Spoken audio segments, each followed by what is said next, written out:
Bharatiya Janata party तो एक राष्ट्रीय पार्टी है। सोचना तो इन क्षेत्रीय दलों को है ना, जिनको गुजरात में कभी 30 वोट और उत्तर प्रदेश में 120 वोट आता है। बिहार आएंगे राजनीतिक तनाव पैदा करने वाली और उन्मादी भाषा का ही प्रयोग किया जाएगा। और ये लोग मुगालते में हैं कि जिस तरह का समर्थन पिछले लोकसभा के चुनाव में बिहार के लोगों ने दिया था, इस बार भी वही होगा।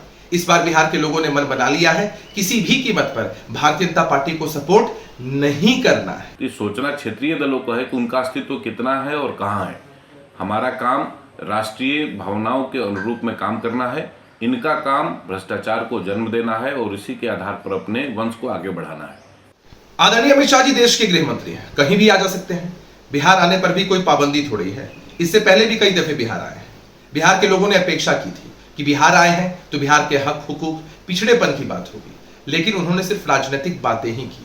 एक बार फिर से बिहार आ रहे हैं। अब तो बिहार के लोगों ने अपेक्षा करना ही बंद कर दिया है, क्योंकि बिहार के लोग समझ चुके हैं बिहार आएंगे राजनीतिक तनाव पैदा करने वाली और उन्मादी भाषा का ही प्रयोग किया जाएगा। और ये लोग मुगालते में हैं कि जिस तरह का समर्थन पिछले लोकसभा के चुनाव में बिहार के लोगों ने दिया था, इस बार भी वही होगा। इस बार बिहार के लोगों ने मन बना लिया है, किसी भी कीमत पर भारतीय जनता पार्टी को सपोर्ट नहीं करना है। और देखना दिलचस्प होगा कि जितना प्रयास भाजपा के संगठन के द्वारा किया जा रहा है, अनेक संसाधनों को देकर कि भीड़ जुटा ली जाए, कितने लोग इनको सुनने के लिए भी आ पाते हैं। भारतीय जनता पार्टी तो एक राष्ट्रीय पार्टी है। सोचना तो इन क्षेत्रीय दलों को है ना, जिनको गुजरात में कभी 30 वोट और उत्तर प्रदेश में 120 वोट आता है। अमित शाह जी देश के गृह मंत्री है, भारतीय जनता पार्टी के सर्वोच्च नेता हैं। देश के सभी राज्यों में जाना उनका काम है। हमारा काम देश के सभी राज्यों में है। 18 राज्यों में हमारी सरकारें चल रही हैं। तो ये सोचना क्षेत्रीय दलों को है कि उनका अस्तित्व कितना है और कहाँ है।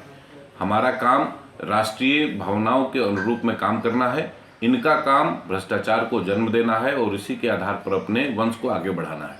इसलिए भारतीय जनता पार्टी से तो अपनी तुलना जो है ये क्षेत्रीय दल ना करे तो ज़्यादा बेहतर है।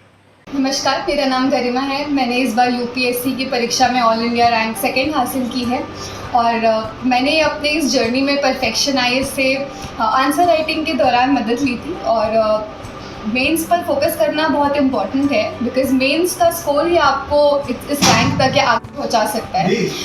इसके अलावा आई थिंक जो अभी अपकमिंग प्रीलिम्स है उस पर भी आपको काफ़ी फोकस करना चाहिए। बट अल्टीमेटली जो गेम चेंजर होगा वो आपके लिए वो आंसर राइटिंग फॉर मेंस ही होगा। तो आपके पास एक बहुत ही एक्सपर्ट गाइडेंस है परफेक्शन आईएएस के अंदर, आई थिंक, एंड मेंस पर फोकस करना इज वेरी इंपॉर्टेंट।